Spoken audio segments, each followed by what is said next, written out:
नमस्कार दोस्तों, मैं पूजा मगर एक बार आपका फिर से स्वागत करती हूँ पायस आयुर्वेदा में। साथ ही हम मैम का भी स्वागत करते हैं। तो मैम, जैसे कि आप आयुर्वेद के बहुत एक्सपर्ट हैं, जाने जाते हैं मैम आप, तो हम आपसे ये जानना चाहते हैं कि आयुर्वेद में ट्रीटमेंट के कितने डिवीजन होते हैं? जी। हाँ, आयुर्वेद बेसिकली जो प्राचीन टाइम से ही जी। चला आ रहा है, तो मेनली 7 डिवीजन हमारे इसमें माने जाते हैं। ओके। उसमें सबसे पहले हम लोग ले लेते हैं काय चिकित्सा।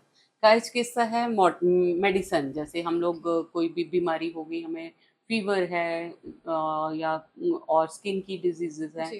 तो काय चिकित्सा जो आ जाती है, काय इज मेरी ब्यूटी या मेरी काया, जी। और उसके लिए कोई भी मेरी को प्रॉब्लम होती है तो उसकी जो ट्रीटमेंट किया जी। जाता है, दैट कम्स अंडर काय चिकित्सा। उसके बाद दूसरा आ जाता है हमारा शलाक्य तंत्र। शलाक्य तंत्र में जिन ईएनटी रिलेटेड प्रॉब्लम्स, मेरी ईयर नोज एंड थ्रोट से रिलेटेड जितनी भी प्रॉब्लम्स हैं, उनको ट्रीट किया जाता है शलाक्य तंत्र में। उसमें जितने भी अभी हमारे इसमें पंचकर्मा के काफ़ी सारे ट्रीटमेंट्स आ जाते हैं, जी। जिसमें हम लोग जैसे क्रॉनिक बहुत सारे लोगों को साइनसाइटिस हो जी। जाता जी। है या कफ कोल्ड बहुत पुराना रहता है, तो उनकी ट्रीटमेंट जो है नस्या वगैरह पंचकर्मा के ट्रीटमेंट से हम लोग करते हैं। तो वो जो एक शाखा है वो हमारी है शलाक्य तंत्र। उसके बाद आ जाता है शल्य चिकित्सा। जी। शल्य कहते हैं कि कोई भी मेरी बॉडी में फॉरेन एलिमेंट, शल्य है मेरी बॉडी में कोई भी फॉरेन एलिमेंट आ जाता है, कहीं मुझे कांटा चुभ गया या कहीं मुझे कुछ ऐसी प्रॉब्लम हो गई, तो उसको निकालना शल्य में आ जाता है ना। तो वो मेरी बॉडी में किसी भी जगह पे किसी भी जगह पे कोई चीज़ इन्वेड हो जाती है ना, तो शल्य में शल्य इज थोड़ी सी हमें सर्जरी करनी जी। पड़ती है, तो शल्य सर्जरी के लिए भी ले लेते हैं। जैसे आयुर्वेद में मेनली जितनी भी पाइल्स की प्रॉब्लम जी। है, जी। वो आयुर्वेद में बेस्ट ट्रीटमेंट होता है हमारा क्षार सूत्र से।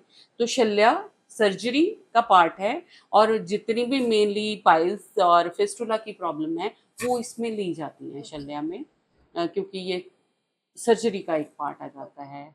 उसके बाद आ जाता है कुमार भृत्या। कुमार भृत्या, कुमार कहते हैं छोटे बच्चों को। उनके ट्रीटमेंट के लिए जितनी भी हमारी प्रॉब्लम्स छोटे बच्चों से रिलेटेड है, उनको ट्रीट किया जाता है। और उसके बाद आ जाती है हमारा रसायन। रसायन है कि मैं खुद को कैसे हेल्दी रखूं, तो उसमें जितनी भी मेडिसिन आती हैं, ये मेडिसिन या हर्ब्स बोलते हैं हम लोग, तो उसमें जितनी हर्ब्स आती हैं जो मेरी बॉडी को हेल्दी रखने का काम करती हैं, रसायन उस उनको बोलते हैं। तो मुझे अपनी लॉन्गेविटी और हेल्दी रहने के लिए जिन हर्ब्स का हम लोग इस्तेमाल करते हैं, उसको रसायन के अंदर ले लेते हैं। ये एक जो हमारा जो आयुर्वेद का जो पहला अंग है, दैट इज स्वस्थस्य स्वास्थ्य रक्षणम, कि जो इंसान स्वस्थ है उसको अपना बॉडी को कैसे हेल्दी रखना है, उसके अंतर्गत ये रसायन आ जाता है। उसके बाद आ जाता है वाजीकरण। वाजीकरण यहाँ पे मैं बोलूँ कि शुरू से ही वाजीकरण पे बहुत महत्व दिया गया है।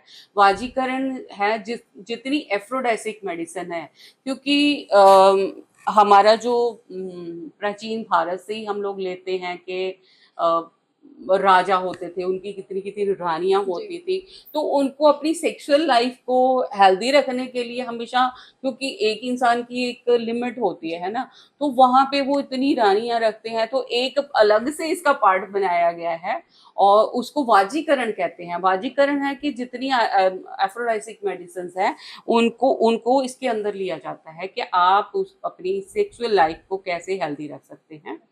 तो प्रॉब्लम यहाँ पे ये है कि आयुर्वेद को सिनोनियम ही वाजीकरण का मान लिया गया, जो कि बहुत डिप्रेसिंग लगता है हमें भी बहुत बार, क्योंकि लोग हमेशा पूछते हैं कि जी शिलाजीत है तो वो वाजीकरण का एक अंग है ना। तो वहां पे हमें इतना टाइम हो गया मुझे समझाते हुए कि शिलाजीत इटसेल्फ एक यही प्रोडक्ट नहीं है, इसकी और भी बहुत सारे यूजेस हैं, तो आप इसको इससे रिलेट मत करके देखिए, बट एक अलग से उन्होंने एक इसका, क्योंकि इतना बड़ा चैप्टर दिया हुआ है, इतने योग दिए हुए हैं, तो नेचुरली फिर लोग सोचते हैं जी। कि ये सबसे बेस्ट है। तो आयुर्वेद इसमें काफी हेल्प भी करता है लोगों की। उसके बाद आ जाती है भूत विद्या। भूत विद्या, हमेशा भूत विद्या हम लोग लिखते हैं कि कोई चीज जो मुझे नेकेड आइट से नहीं दिखती, उसको हम लोग भूत बोल देते हैं ना, कि मुझे कोई भी चीज है जो मुझे अपनी आंखों से नहीं दिखाई देती, वो भूत हो सकते हैं। They can be bacteria, they can be virus. आज की डेट में अगर हम लोग लेके चलते हैं, और भूत अगर प्राचीन संदर्भ में लेते हैं, तो वो भूत कैन बी, जिनको हम लोग सुपर नेचुरल पावर्स कहते हैं, जो हमें नेकेड आई से नहीं दिखती। तो पहले ऐसा नहीं है कि ये जो पैरेलल एक वर्ड है वो अभी से है, क्योंकि आजकल हम लोग बहुत सारे ब्लॉग्स देखते हैं या वीडियोस में सुनते हैं, तो इस पे बहुत ज़्यादा एम्फेसिस किया जाता है कि ये एक अलग से ही एक सिस्टम चल पड़ा है। तो ये पहले भी परसिस्ट करते थे, अभी भी परसिस्ट करते हैं। तो जो इंसान इसको, इसलिए इसका एक पार्ट बनाया गया है आयुर्वेद में, क्योंकि कोई इंसान जिसकी अपनी इम्यूनिटी इतनी कम हो जाती है, या उसकी वाइब्रेशंस इतनी लो हो जाती हैं, तो उस पे आउटर फोर्स कोई भी है, वो नेचुरली बैक्टीरिया वायरस की बात करते हैं, जी। तब भी वो उस पे इन्फ्लुएंस करेंगे। और अगर इन आइडेंटिटीज की बात करते हैं, जो सुपरनेचुरल हमारे आसपास हमेशा चलता है, एक पैरेलल वर्ल्ड में हम लोग रहते हैं, हम लोग फिजिकल आइडेंटिटी में हैं, कुछ चीजें हैं जो हमें दिखाई नहीं देती, तो वो भी आपकी बॉडी को इन्वेड कर देती हैं, या आपको कोई ना कोई प्रॉब्लम दे देती हैं। तो उसका आयुर्वेद में पहले से ही वर्णन है कि आप इन चीज़ों को ऐसे ठीक कर सकते हो। तो एक बहुत इंटरेस्टिंग सा टॉपिक ये बन जाता है। तो टोटली 8 तरीके से हम लोग बॉडी को ट्रीट करते हैं, और उन्हीं में सारी बीमारियों का समावेश हो जाता है। उसमें ईएनटी की प्रॉब्लम आ जाती है, उसमें बच्चों की प्रॉब्लम आ जाते हैं, उसमें ये सारी चीज़ें आ जाती हैं।